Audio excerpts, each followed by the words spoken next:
Allah dah bagi jaminan dalam Quran kan. Jika kamu berhampir pada Allah, Allah akan hantarkan jodoh-jodoh yang hampir dengan Allah. Dia tak ada istilah tak apalah nak suami yang boleh bimbing saya. Tapi suami tu besok kahwin dengan awak, bimbing awak, dia jadi cikgu lah. So kalau dia jadi cikgu, awak lah kena bayar yuran dia. Tak boleh minta mas kahwin daripada dia. Awak kena bayar yuran tuition dia sebab dia datang untuk bimbing awak.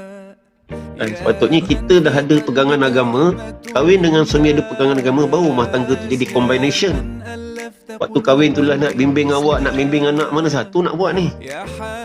Suami lah nak cik duitnya, nak bimbing anaknya, nak bimbing awaknya. Salah, ni bukan ciri-ciri yang Nabi suruh. Sebenarnya wanita ke lelaki sebelum kahwin lagi ada pegangan agama. Jadi bila berkahwin, sama-sama hidupkan agama yang masing-masing dah belajar tu, baru dapat anak-anak yang hampir dengan Allah. Baru dia tahu apa benda nak dimuat turunkan dalam menu-menu rumah tangga.